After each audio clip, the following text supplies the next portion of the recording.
has never heard about a get rich scheme? I'm sure you probably heard of Desi, where everyone was told to bring in their money, and you know what? There's going to be this offshore investment where your money was going to be invested with so many people. The power of bringing numbers together, like insurance companies, and those people who invested their money were going to get interest that were 20%, 30%. And let me tell you, the deal looks so good to be true, but the number of Kenyans who put their money in that process, Destiny, was so many. Or I remember when we were in college, there was this multi-level marketing thing that we used to go to.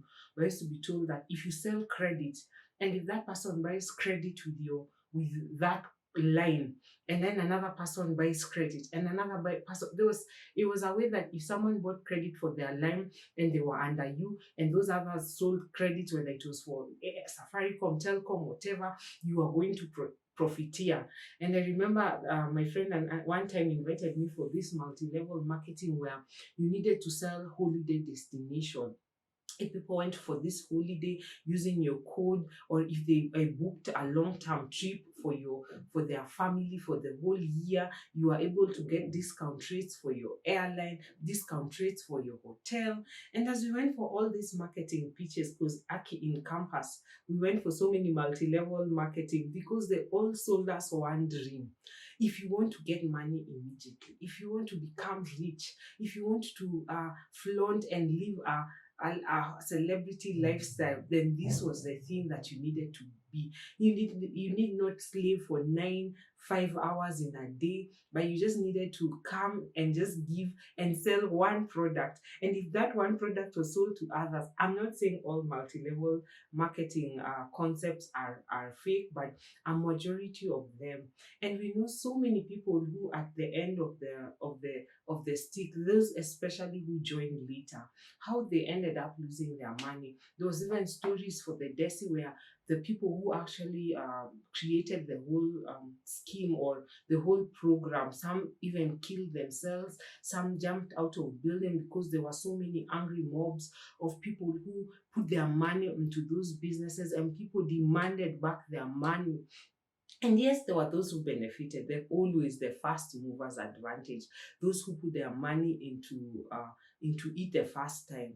But let me tell you, today the Proverbs that is guiding this conversation is Proverbs 28:19. He who tills his land will have plenty of bread, but he who follows frivolity, fantasies, will have poverty enough. And when I think about all those things, all those DESIs, all those multi-level marketing programs that were set up for people, and so many people lost their money. And if you're one of those people who are listening to these shows, I really feel you, because I lost my money in campus also in those things of getting and recruiting other people.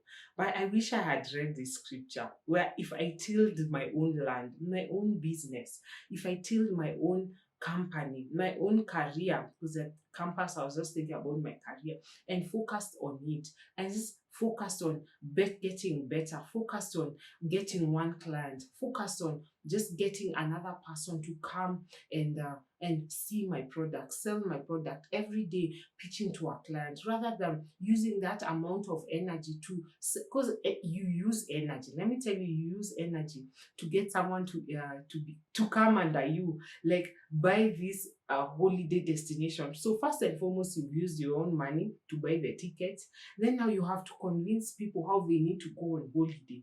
And the amount of effort and energy that you're using could be used in your own product, could be used in your own company, could be used in your own dream, that dream that you've been focusing on, that oil, that breakfast cereal that you've been thinking about, of how it's going to change the world, rather than using your time and your energy to focus on this instead. Because it says, he who tills his land, he who focuses on his business, he who focuses on his career, on his venture, will have plenty of bread, meaning there will be a good return for you.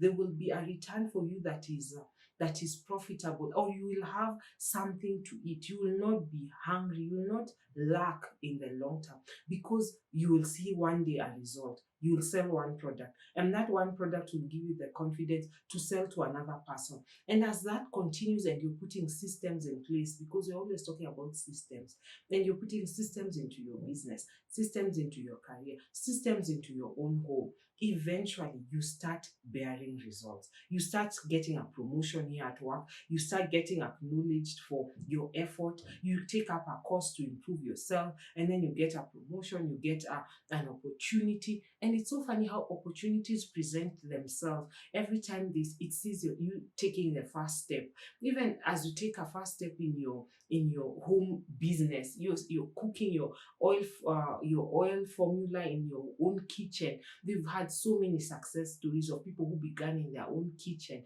They started in their own garages. They started in their own homes. And eventually, because they kept at it, they sold. They got one rejection after the other. They were able to prosper. But he who follows frivolity, that's the New King James Version. But in the NIV, it says, he who follows fantasies.